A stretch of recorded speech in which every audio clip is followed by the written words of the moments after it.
ഈ അവരെ സുനിത ടീച്ചർ വരില്ല. അപ്പോ ക്ലാസ്സിൽ ബഹളം ഉണ്ടാക്കുന്നവരുടെ ഇറങ്ങി നടക്കുന്നവരുടെ ഒക്കെ പേര് എഴുതാനോട് പറഞ്ഞിട്ടുണ്ട്. ഞാൻ ഇപ്പൊ പേര് എഴുതാണ്. ഇനി ഇപ്പൊ തൊട്ടിട്ട് ആര് വർത്തമാനം പറഞ്ഞാലും ഞാൻ പേര് എഴുതും. കാവ്യ കാവ്യ ഞാൻ പേര് എഴുതും. കാവ്യ എന്തായാലും ഞാൻ പേര് എഴുതും. ഇങ്ങനെ പിടിച്ച് കിടന്ന് വർത്താനം പറഞ്ഞു കഴിഞ്ഞാൽ കാണില്ലെന്ന് വിചാരിച്ച് അങ്ങനെ കിടക്കണ്ട. തലവേദനയാ. തലവേദനയ്ക്ക് ഉണ്ടെങ്കിൽ ടീച്ചറോട് വണ്ടി റെസ്റ്റ് റൂമിൽ പോയിരുന്നോളൂ. അങ്ങനെ കടന്നാൽ ഞാൻ പേര് എഴുതും. അങ്ങനെ കിടന്ന് വർത്താനം പറയാൻ പറ്റില്ല. അപ്പൊ പിന്നെ ഒരാൾ ചെയ്ത് എല്ലാവരും അതുപോലെ ചെയ്യും. അഖില അഖില ഞാൻ പേര് എഴുതും. അഖിലെ ഞാൻ പേര് എഴുതും. എന്തായാലും എഴുതും. അഖില പേര് ഞാൻ എഴുതും.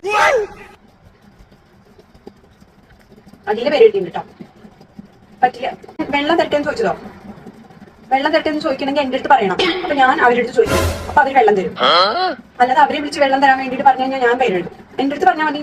എന്തെങ്കിലും ഉണ്ടെങ്കിൽ എന്നോട് പറയാം എല്ലാവരും. അപ്പൊ ഞാൻ അത് ആരോടത്താണ് പറയേണ്ടത് വെച്ചാൽ അവരുടെ അടുത്ത് പറഞ്ഞോളാം. മീനാക്ഷി മീനാക്ഷി എത്താൻ ഞാൻ കണ്ടിട്ടില്ല. മീനാക്ഷി എത്താൻ ഞാൻ കണ്ടിട്ടില്ല. അല്ല ഞാൻ കണ്ടിട്ട് പിന്നെ കാണാതെ ഞാൻ ഇങ്ങനെ എഴുതുക. ഇനി ഞാൻ നോക്കട്ടെ. നീ വർത്താനം പറഞ്ഞാൽ ഞാൻ എഴുതാം. ഇല്ല മീനാക്ഷി വലിപ്പം എഴുതാൻ പറ്റില്ല. കാരണം മീനാക്ഷി വർത്താനം ഞാൻ കണ്ടിട്ടില്ല. എന്റെ ബെഞ്ചിൽ എന്റെ ഫ്രണ്ട് ആയതുകൊണ്ടൊന്നും അല്ല. അങ്ങനെ ഞാൻ പാർഷ്യാലിറ്റി കാണിക്കാറില്ല. ഞാൻ കണ്ടിട്ടില്ല. അതല്ല ഞാൻ ആ സൈഡിലേക്ക് നോക്കിയിരിക്കുന്നു. ഞാൻ കണ്ടില്ല അവിടുത്തെ കാര്യം. അതാണ്.